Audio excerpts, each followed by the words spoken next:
So, hey guys, we're going to take some notes on this idea of the Renaissance and the new ideas that came.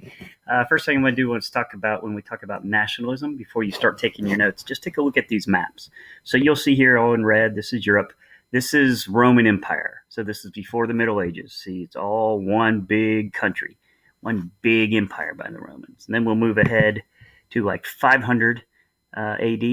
This is after the fall of the Western, right? So here you'll notice these are these different German uh, tribes that conquered. Over here, we still have the Eastern Roman Empire still together.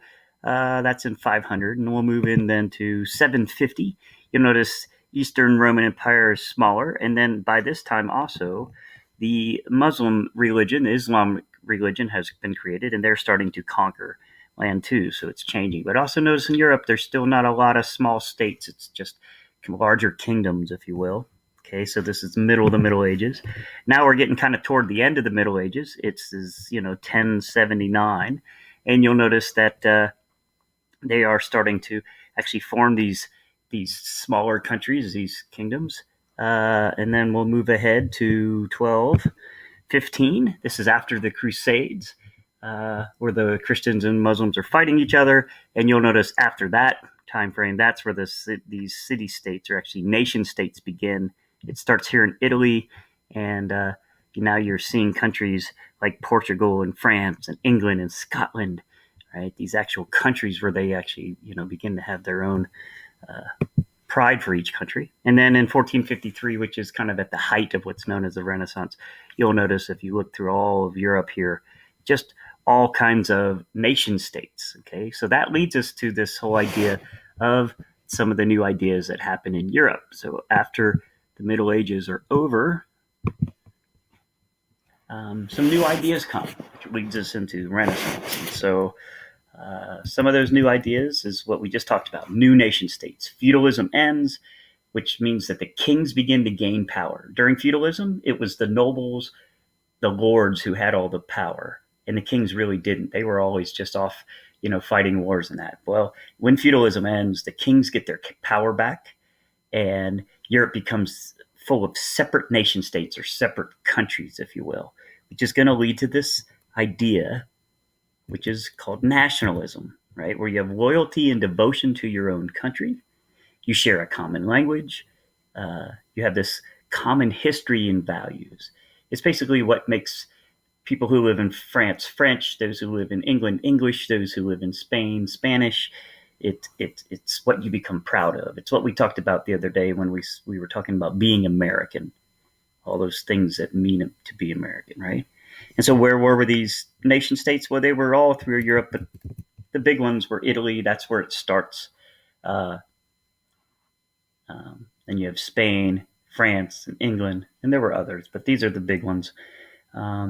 And really, so the question is, so how does nationalism and this idea of nation states, how does this change Europe? Well, each nation state becomes more and more wealthy, right? Because now they're separate states trying to, gain power and land for their own country.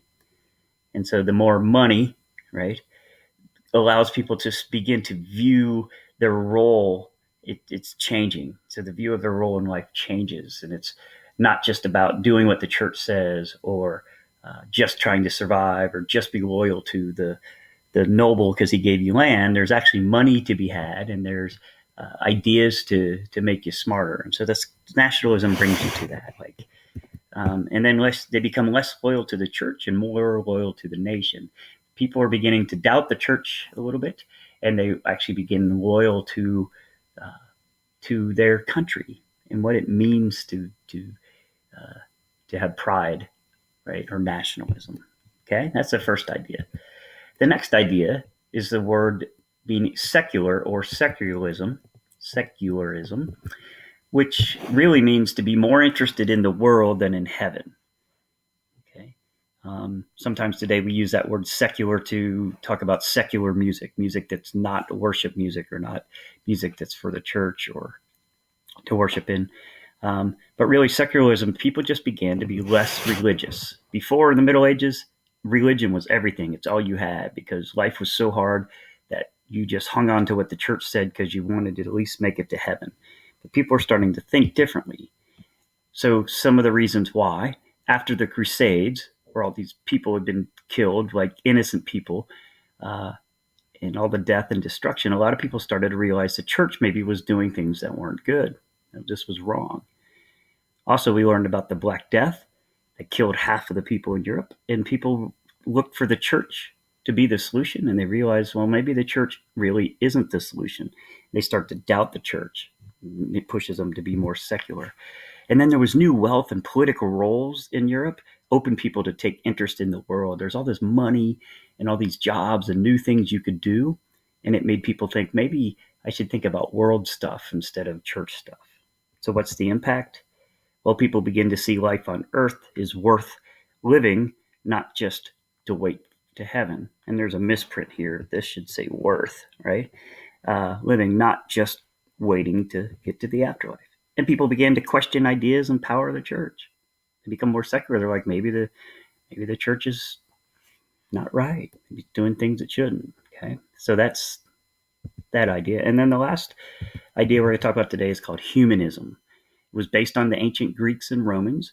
This was belief that the individual in human society was important, not just a group of peasants or serfs, but you personally mattered. You were important, and it believed that you were capable of thinking for yourself. So what's the impact? People began to investigate and learn more. They began to question authority, the church, and even their government. They began to question things in science.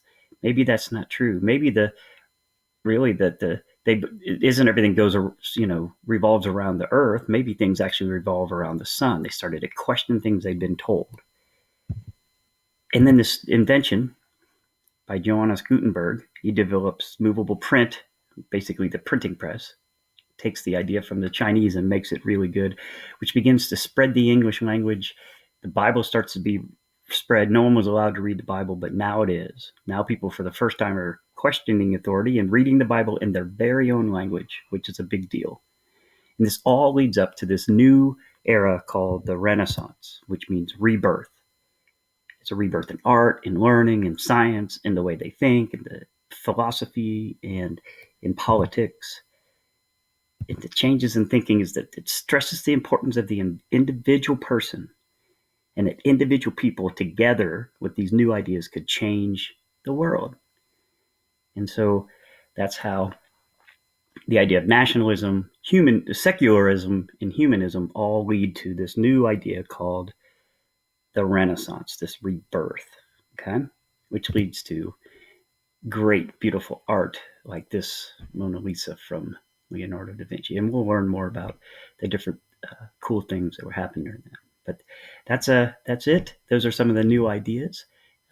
Please put your notes in your notebook or your binder, and I hope you have a great rest of the day. See ya.